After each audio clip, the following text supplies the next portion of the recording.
কি বিশৃঙ্খল অবস্থা! গোড়াতেই এত গলদ থাকলে পরে কি হবে? হ্যাঁ, না, ব্যাপারটা তো জানাতে হবে।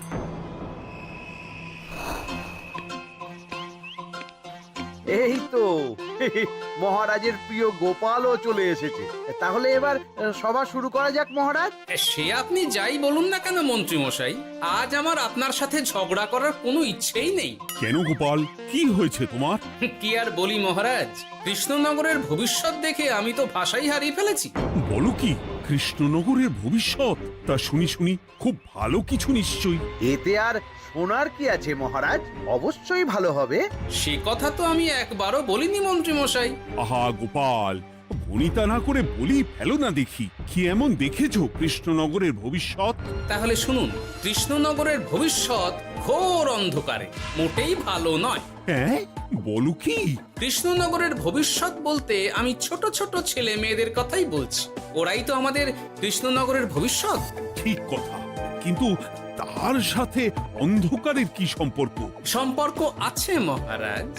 আজ সকালে রাজসভায় আসার পথে দেখি পাঠশালায় বাচ্চাদের পড়াশোনা বাদে সবই হচ্ছে। তা এরকম চলতে থাকলে কি করে রাজ্যের ভালো হবে বলুন দেখি? না হওয়ারই বা কি আছে শুনি? পড়াশোনার সাথে রাজ্যের ভালো খারাপের কি আছে? সত্যি, মন্ত্রী হয়েও যে আপনি এসব কথা বলেন ভাবলেও অবাক লাগে। গোপাল, মুখ সামলে কথা বলো। আপনিও তাহলে আগে বুঝুন, তারপর কথা বলুন। উফ, আবার শুরু হয়ে গেলে তোমরা। ক্ষমা করবেন মহারাজ, কিন্তু আমি তো কিছু শুরু করিনি। মন্ত্রী মশাই তো না বুঝে কথা বলছেন। আপনি বলুন মহারাজ, বাচ্চারাই তো সমাজের ভবিষ্যৎ। হ্যাঁ, ওরা এখন যা শিখবে সেটাই তো পরে কাজে লাগাবে। ঠিক ঠিক, শিক্ষার গুরুত্ব অনেক, তাকে এত অবহেলা করলে তো চলবে না। সেটাই তো মহারাজ, একে তো সকলে পাঠশালায় আসে না, তার উপর যে কয়জন আসে তাদের মধ্যেও কেউ খেলে বেড়ায়, কেউ ঘুরে বেড়ায়, এসব হয়। বুঝলাম, কিন্তু রাজপণ্ডিত কিছু বলে না। কি করে বলবেন মহারাজ, উনি তো নিজেই ঘুমে ঢুলতে থাকেন। কি? আমি কালই রাজপণ্ডিতের সাথে এই ব্যাপারে কথা বলবো। কিন্তু শুধু রাজপণ্ডিতের সাথে কথা বললেই হবে না মহারাজ, তার সাথে এমন কিছু করতে হবে যাতে ছেলেপুলেরা রোজ পাঠশালায় খুশি মনে এসে পড়াশোনা করে। তার জন্য কি করা যায় বলো তো? আর তোমার কাছে কি কোনো উপায় আছে? থাকলে তো আগেই বলে দিত, এত সময় ধরে অভিযোগ করে যেত নাকি? আচ্ছা, আপনার কাছে কি কোনো উপায় আছে মন্ত্রী মশাই? মানে এখন নেই, ভাবতে হবে। তাহলে একটু চুপ করে থাকুন। ছাড়ো না গোপাল, তুমি বলো। আমি বলছিলাম, ওই বাচ্চাদের পাঠশালার প্রতি আগ্রহ আনার জন্য যদি একবেলা ভাত, ডাল, দুধ, ডিম ইত্যাদি খাওয়ানো যায় তাহলে সেটা কার্যকর হবে বলে মনে হয়। অসম্ভব! রাজ্যের কত খরচ বেড়ে যাবে জানো? তুমি থামো তো মন্ত্রী, সব সময় খালি উল্টো কথা বলা। আমি একদম একমত গোপালের সাথে। কৃষ্ণনগরের উন্নতির জন্য আমি সব করতে রাজি।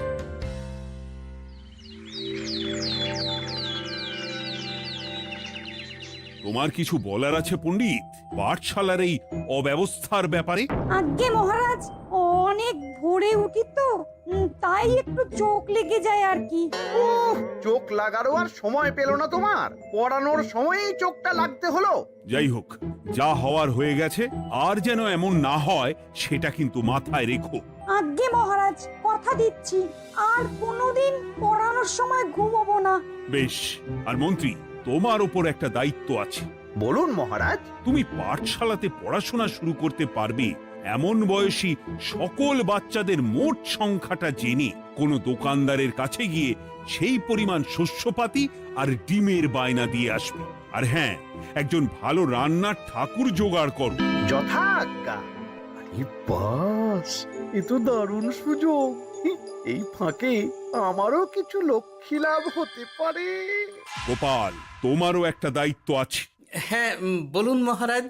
মন্ত্রী যে দোকানদারের কাছে সব জিনিসপত্র বায়না দেবে, সেখান থেকে জিনিসপত্রগুলো নিয়ে তুমি রোজ পাঠশালায় পৌঁছে দেবে, কারণ এসব ব্যাপারে মন্ত্রীর ওপর আমার ভরসা নেই। ঠিক আছে মহারাজ। ও, মহারাজের বেশি বেশি বলে কিনা আমার ওপর ভরসা নেই। সব জোগাড় করব আমি, আর শেষ বাজিটা মারবে গোপাল। আরে না, ভালোই হলো। আমি যদি কিছু করিও তবু দোষ পড়বে গোপালেরই উপর। কি ব্যাপার, মন্ত্রী মশাই কিছু বললো না এটা শুনে? কি ভাবছে এত? ঠিকই বলেছেন মহারাজ, এসব কাজ গোপালই ভালো করতে পারবে।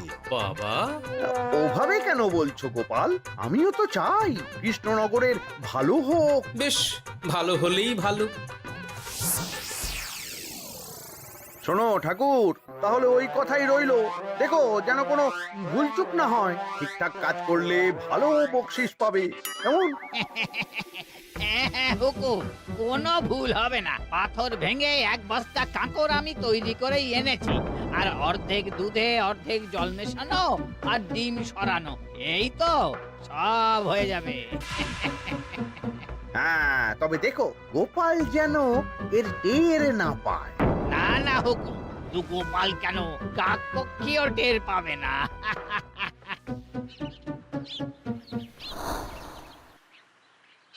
যাক বাবা, এবার শুধু জিনিসের দামটা মহারাজকে বাড়িয়ে বললেই কাজ হাসিল। এদিকে অতিরিক্ত মূল্যটাও আমার হবে, আর বাকি জিনিসগুলো বিক্রি করার পর সেই দামও আমারই হবে।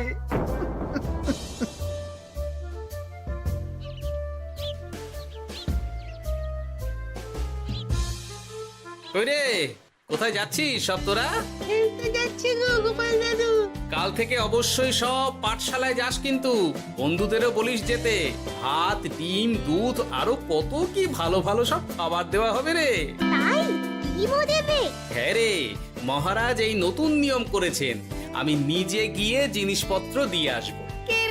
কি মজা, আমি তো তাহলে রাত যাব পাঠশালা। আমিও যাব। বেশ দারুণ ব্যাপার হলো তো, এবার তো রোজ পাঠশালা যেতেই হবে। আচ্ছা বেশ, এবার চলি তাহলে।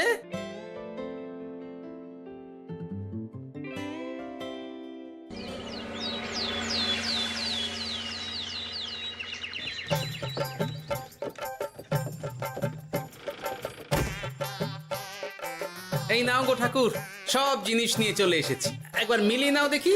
ঠিক আছে গোপাল দাদা, এখনই সব দেখে নিচ্ছি।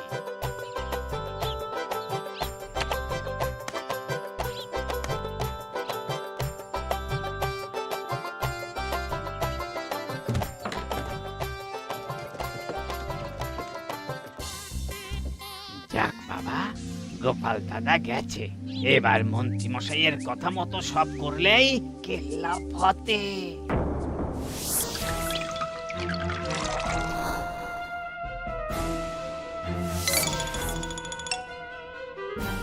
কই গো ঠাকুর? এই তো হুকুম, আপনার কথা মতো সব কাজ হয়ে গেছে। ওই দেখুন, ওখানে জিনিসগুলো রাখা আছে, আপনি নিয়ে যেতে পারেন। বাবা বাবা, খুব ভালো, খুব ভালো।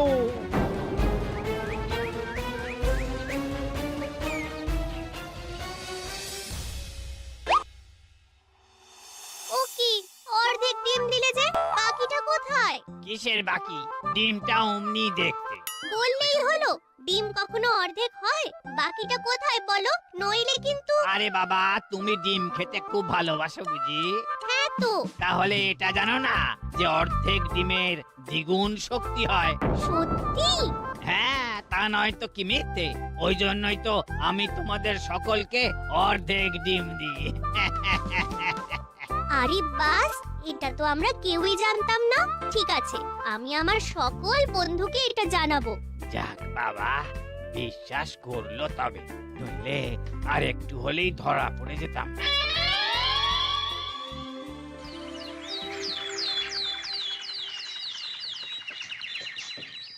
আরে, রান্নার ঠাকুর কারোর সাথে কথা বলছে মনে হচ্ছে।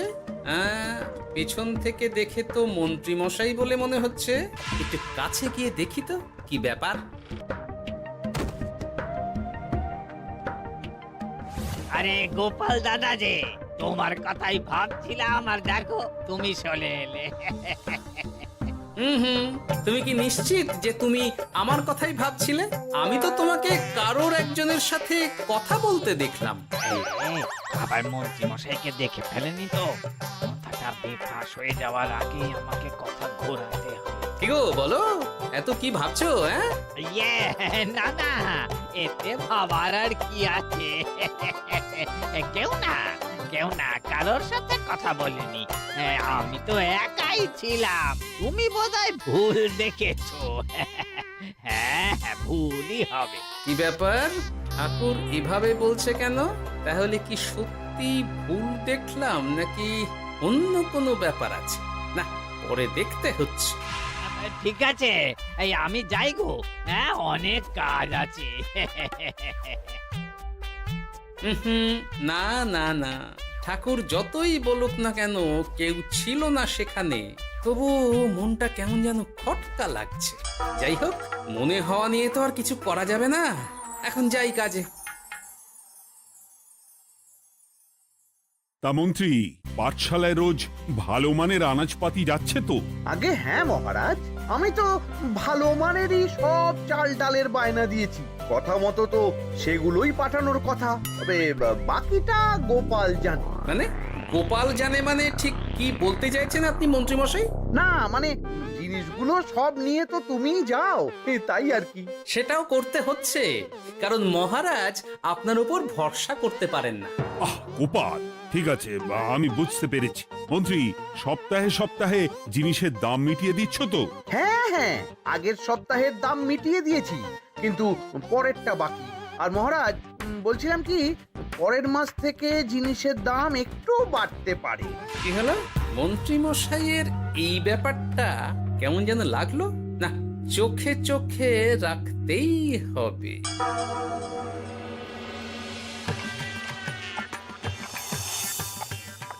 কিরে বুটি, তুই অর্ধেক ডিম খেয়ে বাকি অতটা রেখে দিলি কেন? রান্নাটা ভালো হয়নি বুঝি?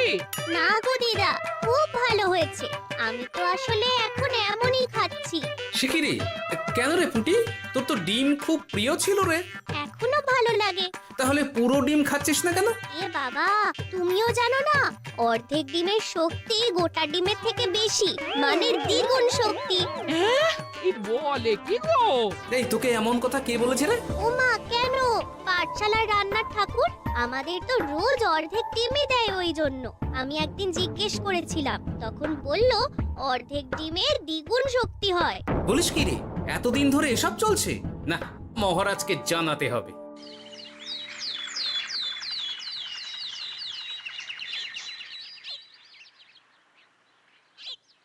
আরে গোপাল এত সকাল সকাল রাজবাড়ির দিকে যাচ্ছে কেন? গিয়ে আড়াল থেকে দেখি তো।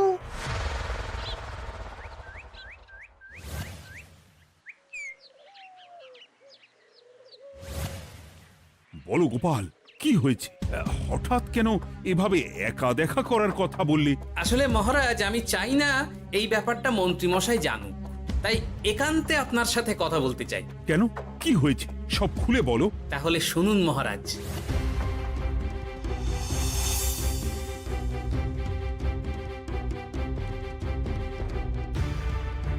কি সাংঘাতিক ব্যাপার! আমি এখনই ওই রান্নার ঠাকুরকে কারাগারে বন্দি করার আদেশ দিচ্ছি। না না মহারাজ, সেটা ভুলেও করতে যাবেন না। আমার এই পুরো ব্যাপারটাতেই সন্দেহ আছে। পুরো পরিকল্পনার পেছনে মনে হচ্ছে অন্য কেউ আছে মহারাজ। তুমি ঠিক কার কথা বলতে চাইছো? প্রমাণ ছাড়া তো আমি কারোর নাম বলতে পারবো না মহারাজ। এই রে, গোপাল বোধহয় সবটা বুঝতে পেরেছে। এবার কি করে নিজেকে বাঁচাই? কি করি? পেয়েছি। শোনো ঠাকুর, এখন কিন্তু মহারাজ সবটা জেনে গেছে। তাই দেখো, যাই হয়ে যাক না কেন, আমার নামটা যেন না আসে, নইলে কিন্তু তোমাকেই রাজ্য ছাড়া হতে হবে। না না হুকুম, দয়া করে এ কাজ করবেন না। আমি মরে গেলেও আপনার নাম নেব না। মাথায় থাকে যেন। বলো বলো, তুমি কেন এমন করেছো? আগে আগে আমি আমি নিজে থেকে এসব করিনি মহারাজ, আমাকে এসব করার জন্য বাধ্য করা হয়েছে। কে তোমাকে সব করতে বলেছে? আগে গোপাল দাদা। কি? মিথ্যে কথা। বেশ হয়েছে, এবার ঠেলা বুঝুক গোপাল। দেখলেন মহারাজ, খুব ভরসা করতেন না আপনি গোপালের ওপর? ভাবা যায় তলে তলে এই। মহারাজ, আমি সত্যিই সবকিছু করিনি। আমি যদি এটাতে যুক্ত হতাম তাহলে কি আপনাকে নিজে থেকে এসব জানাতাম? দেখো গোপাল, এখন এসব কথা বলে কোনো লাভ নেই। সবাই জানে তোমার মাথায় কত বুদ্ধি। তুমি ইচ্ছা করে আগে গন্ডগোল করে তারপর সেটা ঢাকতে নিজে থেকে সব বলছো। গোপাল, তুমি সত্যি করেছো কি করনি সেটা কিন্তু তোমাকেই প্রমাণ করতে হবে। এটা যেমন সত্যি যে এসব যে ঘটছে সেটা তুমি আমায় জানিয়েছো প্রথম, তেমনি এটাও সত্যি যে প্রতিদিনের শস্যের বস্তা তুমি নিয়ে যাও পাঠশালায়, তাই তোমাকেও যে সন্দেহের তালিকা থেকে বাদ দেওয়া যাবে না। বেশ, তাহলে আমি প্রমাণ জোগাড় করেই তবে এই রাজসভায় পা দেব।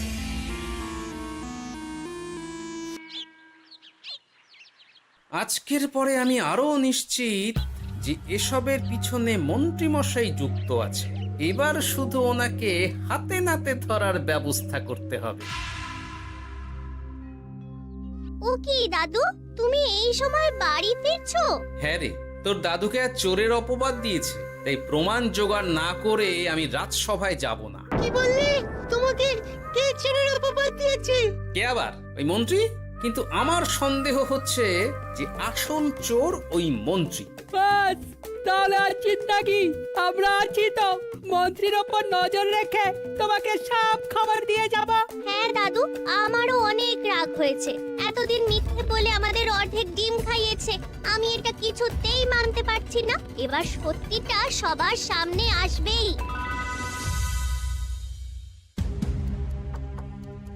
নাও নাও, আজকে চাল ডাল সব এই বস্তাতে আছে।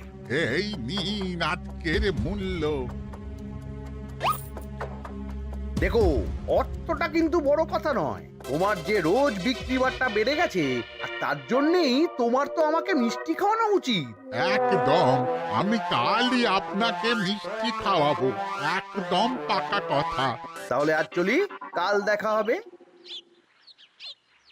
দেখলি মন্ত্রী মশাই কি বদমাইশ। চল এখনই গিয়ে গোপাল দাদুকে সব বলি।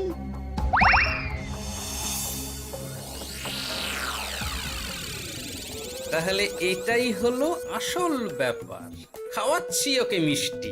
হ্যাঁ গোপাল দাদু, একেবারে আচ্ছা করে দাওয়াই দিও। আচ্ছা শোন, আমার মাথায় একটা বুদ্ধি এসেছে, বুঝলি?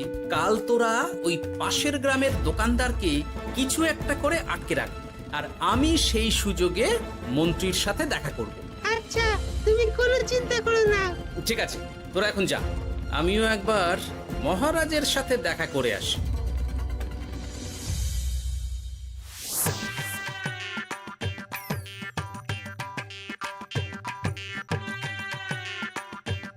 আসতে পারি মহারাজ? আরে গোপাল জি, এসো এসো।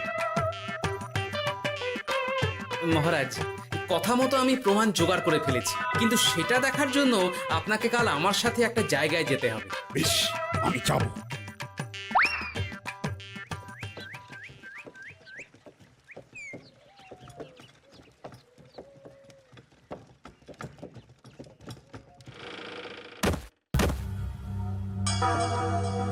এই কি, তুমি কে? আগে আমি মালিকের খুব বিশ্বস্ত কর্মচারী।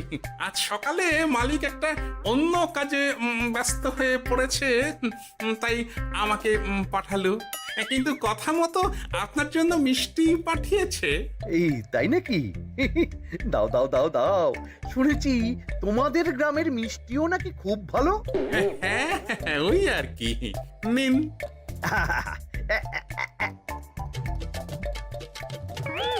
এই, ওরে বাবারে, ওরে বাবারে, মরে গেলাম রে, বাঁচাও। কেমন চলে গেল, লাগছে চলে গেল। মন্ত্রী মশাই? গোপাল, তুমি? তোমায় আমি ছাড়বো না। এই যে গোপাল দাদু, আসল দোকানদার। এই, আসল দোকানদার? এই রে, এবার কি হবে? এই, তোমার কি আর কিছু বলার আছে মন্ত্রী? তোমার সব কর্মকাণ্ড আমাদের কাছে ফাঁস হয়ে গেছে। তোমার সাহস কি করে হয় কৃষ্ণনগরের ভবিষ্যতের সাথে এমন করার? ক্ষমা করে দিন মহারাজ, আর হবে না, ক্ষমা করে দিন। না না না না, শাস্তি তো তোমাকে পেতেই হবে। সেপাই, আজ থেকে মন্ত্রীকে রোজ সকালে 100 বার বেতের বাড়ি ও অর্ধেক খাবার দেওয়া হবে। অর্ধেক খাবার? কেন জানেন না? অর্ধেক খেলে দ্বিগুণ শক্তি বাড়ে। ওরে বাবা গো, আমার আমার আমার মাথা ঘুরছে।